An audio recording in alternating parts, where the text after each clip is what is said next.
This episode is brought to you by Allstate. Some people just know they could save hundreds on car insurance by checking Allstate first. Like, to check you have the tickets in your wallet first before you drive 2 hours to the big game.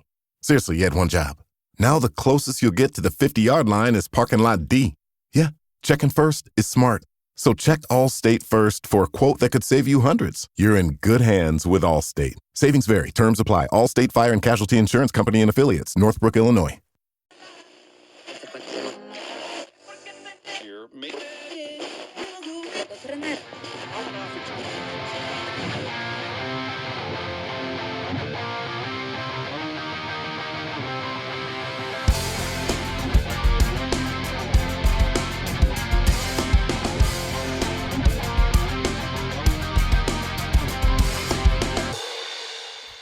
Hi and welcome to It's Only a Game podcast.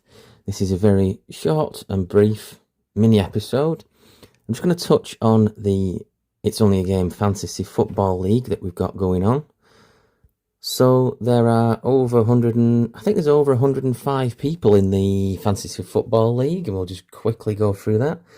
We've got Mission Mirage at the top on 442 points. He's doing quite well there. We've got the likes of Haaland, Salah and Diaz, Robertson and Raya in there. So he's got quite a decent team to keep him top of the pops out of 105 people.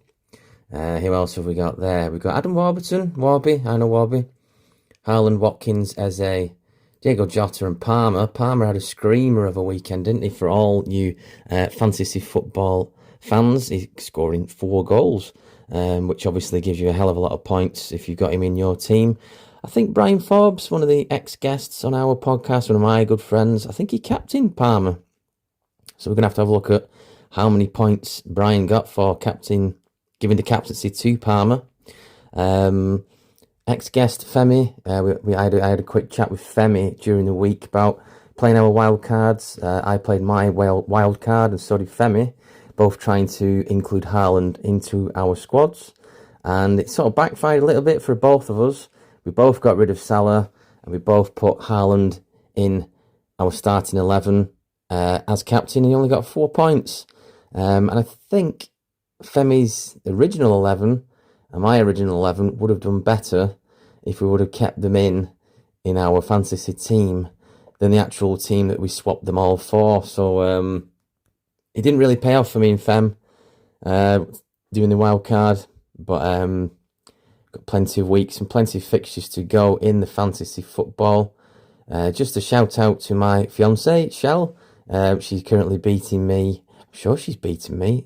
Last week she got more points than me, and I think last week, yes, she beat me in terms of how many points she gained, and this week she was only about 3 points below my score as well, but she consistently just goes off instinct in terms of who she wants to pick. So she's got Diaz in there. She doesn't really watch football that much, but instinctively she's going for the ones that are racking up the good numbers and which are affordable. Whereas me and Femi are probably overthinking it there in terms of this fella has to be in here because he's done this. But yeah, it's an interesting one. It's an interesting fantasy football league this year because there's quite a lot of teams that aren't particularly getting clean sheets, you could say. Like I was banking on Arsenal and Manchester City this weekend to get clean sheets because I think I had 3 Arsenal players and 2 Man City players. And, you've obviously seen the scores. Man City drew with Newcastle and Arsenal beat Leicester 4-2, which obviously is a convincing win. But when you're playing fantasy football, you don't get the clean sheet points.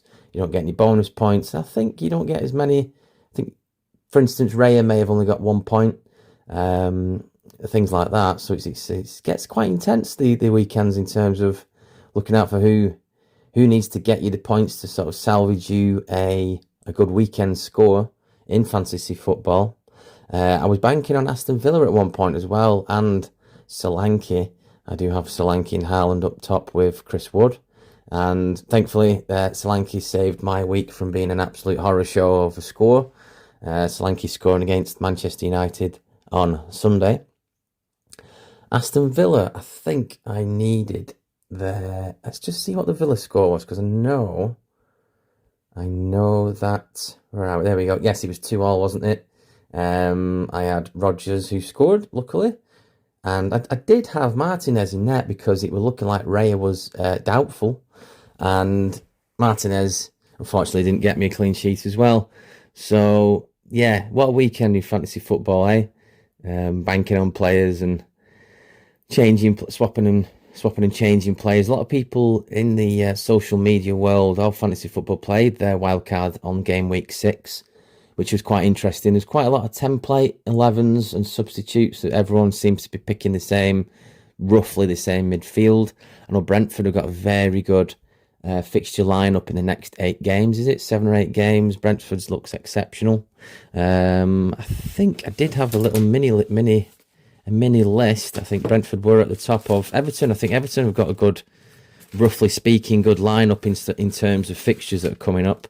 But yes, it's whether they can, convert points and all kinds of stuff, isn't it? Goals and points and clean sheets.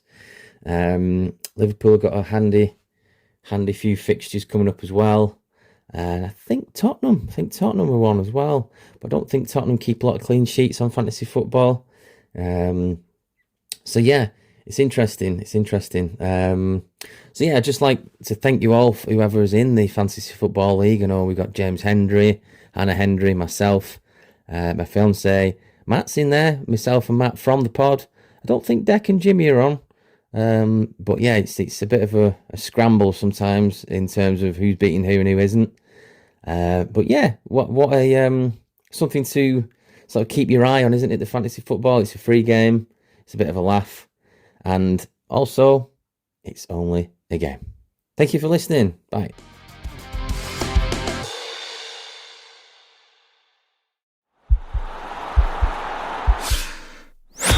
This podcast is part of the Sports Social Podcast Network.